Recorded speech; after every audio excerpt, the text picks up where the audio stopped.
Comment choisir son écran PC? Je vais essayer de vous l'expliquer dans cette vidéo. Salut à tous, c'est Anto. Il n'est pas toujours facile de trouver l'écran parfait qui nous conviendra tout en correspondant le mieux à notre config. Il y a énormément d'écrans sur le marché et on a vite fait de s'y perdre. Avant de commencer, je vous invite à rejoindre le tout nouveau Discord communautaire de la chaîne. Vous pouvez trouver le lien dans la description. Je vous invite aussi à mettre un petit pouce bleu et de vous abonner à la chaîne avant d'oublier. Allez, c'est parti! Le choix de l'écran est un élément important car il peut influencer sur la qualité de l'image et de l'affichage, et peut donc influencer sur les performances de votre machine. Du coup, il est important de bien prendre le temps de choisir son écran. Lorsque vous allez rechercher un écran, il faudra faire attention à plusieurs paramètres comme la taille de l'écran, la résolution, la fréquence, la technologie, les fonctionnalités et bien entendu le prix. Mais à quoi correspondent tous ces paramètres? La taille de l'écran doit être choisie en fonction de vos préférences personnelles et de l'espace disponible. Les écrans pour PC gamer varient de 24 à 32 pouces, voire plus. Vous devez aussi prendre en compte le nombre d'écrans que vous avez besoin et de leur disposition. Ensuite, il y a la résolution qui détermine la netteté et la clarté de l'image. Les écrans pour PC ont généralement une résolution de 1080 pixels, 1440 ou 2160. Une résolution plus élevée signifie une image plus nette, mais nécessite également plus de puissance de traitement. Le taux de rafraîchissement indique le nombre de fois par seconde que l'écran peut afficher une nouvelle image. Les écrans pour PC gamer ont généralement un taux de rafraîchissement de 144 Hz ou plus. Un taux de rafraîchissement plus élevé signifie une expérience de jeu plus fluide et moins de flou de mouvement. Ensuite, il y a le temps de réponse, qui est le temps nécessaire pour que l'écran affiche une nouvelle image. Les écrans pour PC ont généralement un temps de réponse de 1 milliseconde ou moins.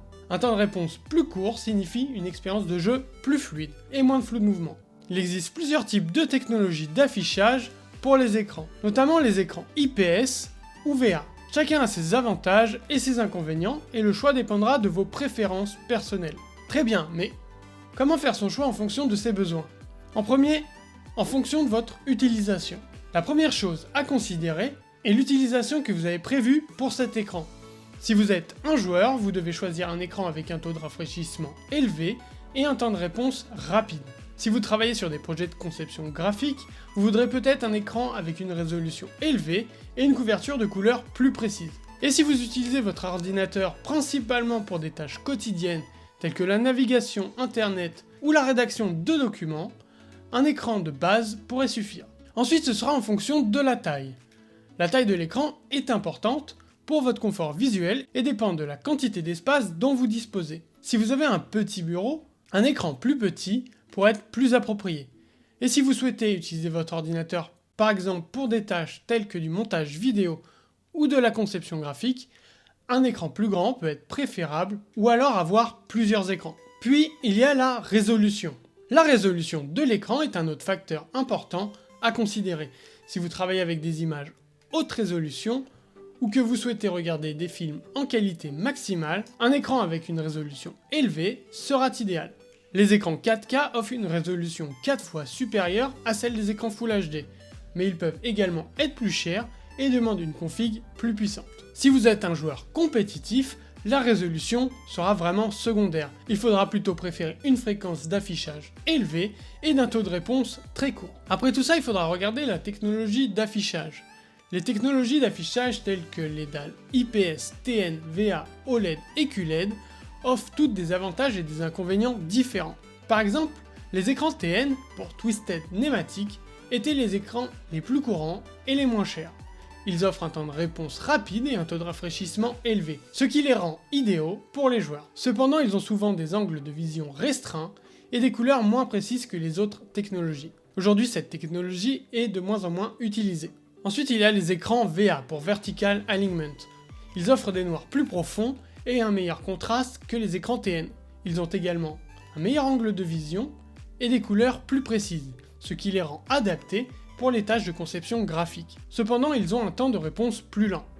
On les retrouve aujourd'hui généralement sur les écrans incurvés. Ensuite, il y a les écrans IPS pour In-Play Switching. Ils sont connus pour leurs couleurs plus précises, leur bon contraste et leur angle de vision large. Ils sont idéaux pour les tâches de conception graphique et de montage vidéo, ainsi que pour les utilisateurs qui ont besoin de couleurs plus précises pour leur travail. Cependant, ils ont souvent un temps de réponse plus lent que les écrans TN, ce qui peut entraîner des images fantômes lors de mouvements rapides. De nos jours, ce sont les écrans les plus répandus pour leur rapport qualité-prix. Les écrans QLED, Quantum Dot Light Emitting Diode, sont similaires aux écrans LED, mais ils utilisent des points quantiques pour améliorer la précision des couleurs et le contraste. Ils offrent également une luminosité élevée et une longue durée de vie, mais ils peuvent être plus coûteux que les autres technologies. Et pour finir, on aura les écrans OLED, pour Organic Lighting Emitting Diode.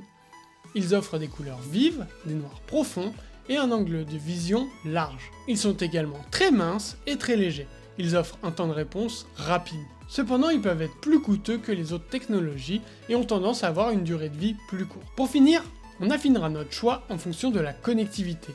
Assurez-vous que l'écran que vous choisissez dispose des ports nécessaires pour se connecter à votre ordinateur et tout autre appareil que vous voudrez utiliser. Mais aussi qu'il a les fonctionnalités supplémentaires que vous avez besoin. Certaines fonctionnalités telles que les haut-parleurs intégrés, la webcam, les ports USB et les réglages ergonomiques peuvent ajouter de la valeur à votre écran. Mais évidemment, il faudra prendre en compte le facteur le plus restrictif, votre budget. Le coût de l'écran est un facteur important à prendre en compte. Les écrans pour PC gamer peuvent varier considérablement en prix, allant de quelques centaines à plusieurs milliers d'euros. Bon, si avec toutes ces infos vous n'avez toujours pas trouvé votre bonheur, je vous invite à regarder la vidéo top 10 des meilleurs écrans en cliquant juste ici ou sur le lien dans la description. Je vous mets aussi dans la description des liens de quelques écrans intéressants que vous pourrez retrouver sur Amazon. Et voilà, c'est tout pour cette vidéo, j'espère qu'elle vous aura plu. N'hésitez pas à me dire ce que vous en avez pensé dans les commentaires. N'oubliez pas d'aller checker le Discord communautaire et bien entendu de mettre un petit pouce bleu et de vous abonner. Allez, sur ce, je vous dis à la prochaine, ciao!